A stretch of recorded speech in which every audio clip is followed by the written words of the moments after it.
21세기 민주글브 TV 뉴스브리핑입니다. 총 5편의 뉴스를 준비했습니다. 7월 18일 첫 번째 소식입니다. G20 재무장관 회의 공동성명 없이 종료. 지난 15에서 16일 인도네시아 발리에 모였던 주요 20개국 재무장관 중앙은행 총재들이 공동성명이나 공식적인 합의를 내지 못하고 회의를 종료했다. 공동성명이 없는 것은 우크라이나전에 대한 이견이 조율되지 못한 탓으로 알려졌다. 이날 회의에서 서방 측 대표들은 특히 러시아가 우크라이나를 침공했다며 러시아가 팬데믹 후 경제적 혼란을 가중시켰다고 비난했다. 제르히 마르첸코 우크라이나 재무장관은 러시아에 대해 더 가혹한 제재가 필요하다고 주장하기도 했다. 그러나 중국과 인도, 남아프리카 공화국 등 다른 G20 대표들은 러시아를 향한 무차별적인 비난에 동참하지 않았다. 다음 소식입니다. 바이든, 사우디 왕세자 만났지만 빈손으로 귀국.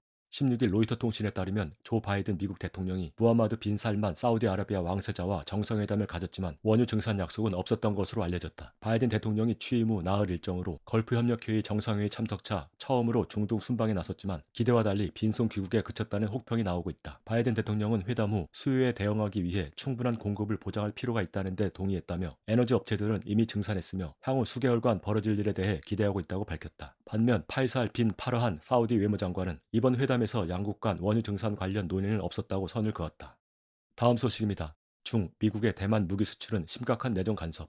지난 15일 미 국무부가 대만에 1억 800만 달러 상당의 무기를 판매하는 안을 승인한 가운데 중국 외교부가 심각한 내정 간섭이라고 비난했다. 자오르젠 중국 외교부 대변인은 기자회견에서 미국의 행위가 중국의 주권과 안보를 심각하게 훼손하고 있다며 미국이 대만에 무기를 판매하는 것은 하나의 중국 원칙 위반이자 심각한 내정 간섭이라고 규탄했다. 그러면서 미국이 대만 무기 판매가 얼마나 심각하고 위험한 문제인지 인식하기를 바란다며 미국의 이번 조치를 철회할 것을 요구하며 대만에 대한 무기 판매 행위를 즉각 중단하라고 촉구했다. 주펑리엔 중국 국무원 대만 사무판공실 대변인은 민진당 당국은 대만 납세자들의 피땀 어린 돈으로 미국 무기를 사들이고 있다며 그러나 이는 대만 주민들의 이익을 해치고 평화와 안정에 해가 될 뿐이라고 비난했다. 다음 소식입니다. 일 언론 지지율 급락한 윤석열 MB랑 닮았다.